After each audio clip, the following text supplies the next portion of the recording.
नजर। दैनिक सूचना अभी तक। आज सीएम साहब का आदेश हुआ था और आप वीआईटी कॉलेज में पहुंचे हैं, क्या अभी बैठक में निर्णय लिए गए और क्या देखा गया आपके पास? देखिए, माननीय मुख्यमंत्री जी की मंशा पूरी तरह से स्पष्ट है कि हमारी सरकार की प्रतिबद्धता, माननीय मुख्यमंत्री जी की प्रतिबद्धता बच्चों की सुरक्षा, बच्चों का स्वास्थ्य और गुणवत्तापूर्ण शिक्षा के प्रति है और इससे कोई समझौता कभी सरकार नहीं करेगी। माननीय मुख्यमंत्री जी ने स्पष्ट रूप से निर्देश दिए हैं कि वीआईटी में जिस प्रकार की घटना घटी है, ऐसी घटना अब दोबारा इस वीआईटी परिसर में नहीं घटना चाहिए।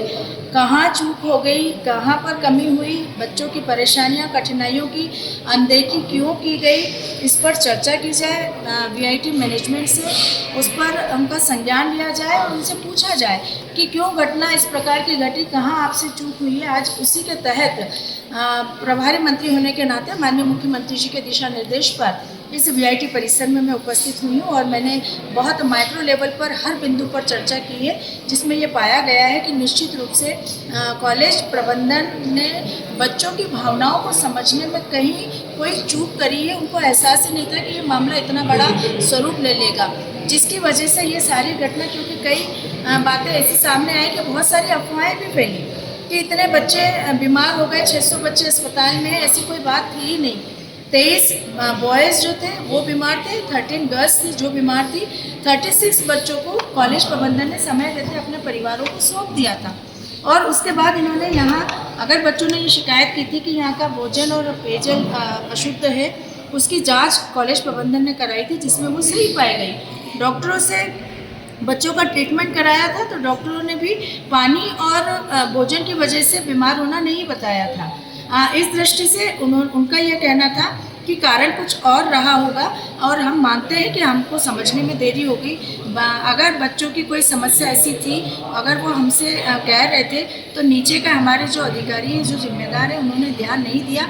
लेकिन हम आपको विश्वास दिलाते हैं कि भविष्य में वीआईटी परिसर में बच्चों का पूरा ध्यान रखा जाएगा।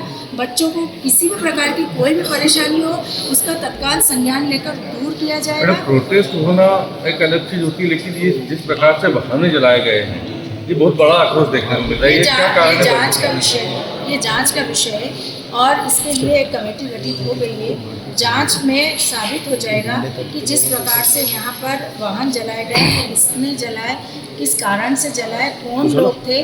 जब तक जांच की रिपोर्ट नहीं आ जाती कुछ कहना नहीं। नेहा नाम की बच्ची का भी एक लेटर हो रहा है वायरल, उसके बारे में हम जानना चाहेंगे। देखिए, नेहा नाम की बच्ची के बारे में भी हमने कॉलेज प्रबंधन से पूछा। उन्होंने कहा कि ये वह बच्ची है जो कई दिनों से टीबी की पेशेंट थी और कई दिनों से उसका इलाज चल रहा था।